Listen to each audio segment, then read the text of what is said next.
আসসালামু আলাইকুম রহমতুল্লাহ বরকাতুহু।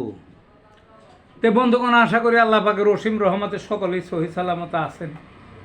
তো কবি গাজ একাশাল ইউটিউব চ্যানেল 017140885009 এর পক্ষ থেকে আপনাদের সকলের প্রতি রইল একান্ত আন্তরিক শুভেচ্ছা ভালোবাসা।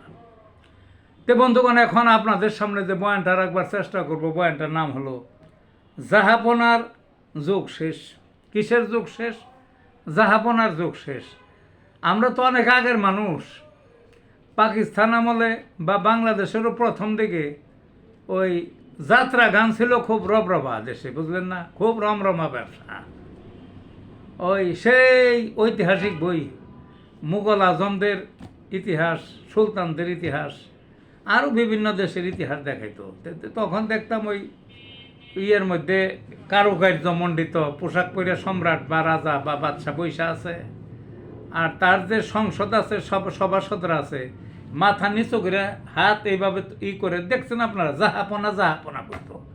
অর্থাৎ রাজার কাছে যাইতো জাহাপনা জাহাপনা, বাইরেতে সময় জাহাপনা জাহাপনা মাথা নিচা করে কুর্নিশ করতে করতে পিছনের দিকে চলে যাইত। ওইটা ছিল জাহাপনার যুগ, বুঝলেন না? তা আমরা নব্য জাহাপনা এই স্বাধীন দেশে দেখছি। 53 বছর হলো দেশ স্বাধীন হয়েছে, তারপরও জাহাপনা দেখছি।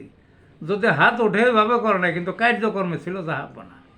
অর্থাৎ আমাদের 3 দেশে পরিবেষ্টিত ভারত রাষ্ট্র, শাসকবর্গ 53 বছরে যাদেরই দেখছি জাহাপনা জাহাপনা। একমাত্র জিয়াউর রহমান একটু ব্যতিক্রম ছিলেন, আর ডক্টর ইউনূস মহোদয়ের আগ পর্যন্ত সবই জাহাপনা। ভারত যা কয় তাই। ভারত অন্যায়ভাবে চাপিয়ে দিত দেশের উপর সিদ্ধান্ত, বলার মতো তাদের কোনো সৎসাহস ছিল না। একে তো নেতা বলে না, আসলে নেতা তো এত সহজ না।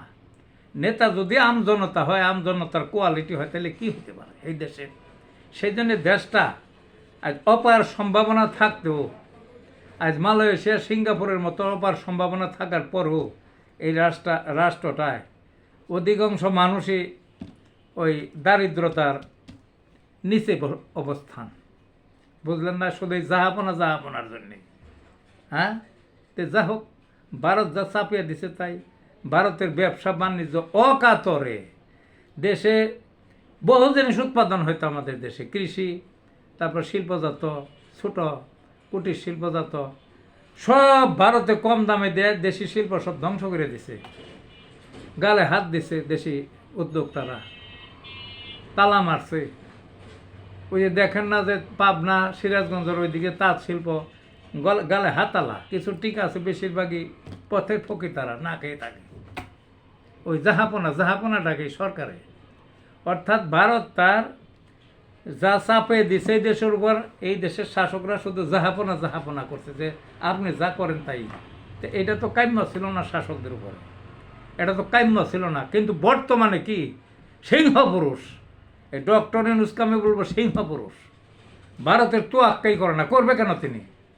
তিনি তো একজন বিশ্বের প্রথম শ্রেণীর নেতা। তো ওই যে 100 প্রভাবশালী নেতার একটা লিস্ট বেরিয়েছেন আমেরিকা থেকে, তার মধ্যে তিনি প্রথম সারিরই একজন।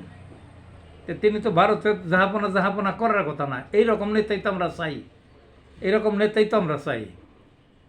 জাহাপনার দিন শেষ এখন ভারতের। এখন ভারতের বললাম না যে কয়েক ডজন বাংলাদেশের অহিতকর, বাংলাদেশের শিল্প ধ্বংসের জন্য যেগুলা ছিল এই 53 বছর, সেগুলা কয়েক ডজন সামগ্রী দেশে ঢোকা নিষিদ্ধ করছেন তিনি। আর বহু কিছু তবু করছেন। কাজেই শুধু ভারত না, সারা বিশ্বের অন্যান্য দেশকে তোষামত করে চলা, ভয় পাওয়া, মাথা নিচু করে চলা, যদি বন্ধ করে দেয়, ভারত ছাড়া দেশ চলবো না। হ্যাঁ, ভারতের ওই যে নদী শাসন করবে, আমরা কিছু বলবো না। ওই জাহাপনার যুগ শেষ। জাহাপনার অবসান ঘটাইলেন কে? এই ডক্টর মোহাম্মদ ইউনূস। ইতিহাস হয়ে থাকবেন তিনি, বয়স্ক মানুষ। আর ক্ষমতা কার কতদিন এটা আল্লাহ পাকই জানেন। তিনি আছেন, তিনি যে শিক্ষা দিয়ে গেলেন এই জাতিকে, এই দেশের যে আপামর রাজনীতিবিদ আছে, আপামর জনসাধারণ আছে, আগামীতে যারাই ক্ষমতায় আসুক, এই জাহাপনা জাহাপনা অবসান তিনি ঘটিয়ে গেলেন। এবং যেই আসুন সামনে, আর জাহাপনা জাহাপনা বলবেন না, নেতা নেতৃত্বের মতোই অবস্থান করবেন, অগ্রে থাকবেন। নেতৃত্ব দেবেন।